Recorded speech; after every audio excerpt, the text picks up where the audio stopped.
জুলাই গণ অভ্যুত্থান বাংলাদেশের ইতিহাসে এক পট পরিবর্তনের নাম। সেই জুলাই গণ অভ্যুত্থানের রক্তস্নাত ইতিহাস সংরক্ষণের জন্য অন্তর্বর্তী সরকারের উদ্যোগে গড়া হচ্ছিল জুলাই গণ অভ্যুত্থান স্মৃতি জাদুঘর।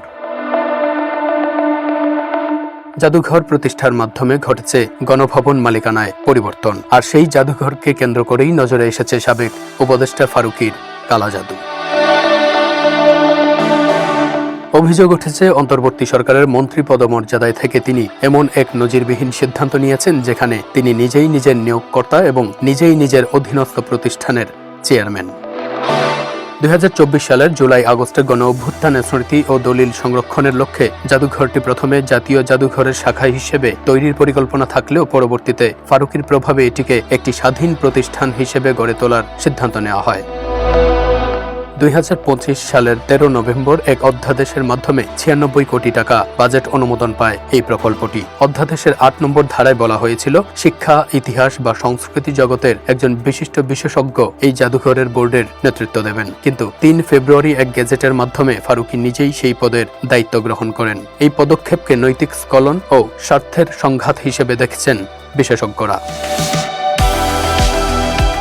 জাদুঘরটির নিয়োগ বিধিমালা নিয়ে উঠেছে নানা প্রশ্ন। জনপ্রশাসন মন্ত্রণালয় প্রথমে 107টি পদের জন্য একটি খসড়া তৈরি করলেও ফারুকী তা প্রত্যাখ্যান করে আইন উপদেষ্টা আসিফ নজরুলের নেতৃত্বাধীন তৈরিকৃত নিয়োগ কাঠামোতে লোকবল নিয়োগে শিক্ষাগত যোগ্যতা ও অভিজ্ঞতার শর্তগুলো অনেক শিথিল করা হয়। সংশ্লিষ্টরা বলছেন, আগের শর্ত বহাল থাকলে ফারুকী নিজেই গভর্নিং বোর্ডের চেয়ারম্যান হওয়ার যোগ্যতা হারাতেন। তাকে চেয়ারম্যান হওয়ার সুযোগ করে দিতেই শিক্ষাগত যোগ্যতা শিথিল করা হয়। নিয়োগ বিজ্ঞপ্তির সময়সীমা নিয়েও তৈরি হয়েছে বিতর্ক। 96টি পদের জন্য আবেদন করতে সময় দেওয়া হয়েছিল মাত্র 7 দিন, অথচ সরকারি নিয়ম অনুযায়ী নিয়োগ বিজ্ঞপ্তি প্রকাশের পর আবেদনের জন্য অন্তত 21 দিন সময় দেওয়া বাধ্যতামূলক। এ বিষয়ে সাবেক সচিব ও জনপ্রশাসন বিশেষজ্ঞ এ.কে.এম. আব্দুল আওয়াল মজুমদার বলেন, সময় কম থাকলেও সরকারি চাকরিতে লিখিত পরীক্ষা অপরিহার্য, অন্যথায় পুরো প্রক্রিয়া অনিয়ম ও দুর্নীতির মুখে পড়ে।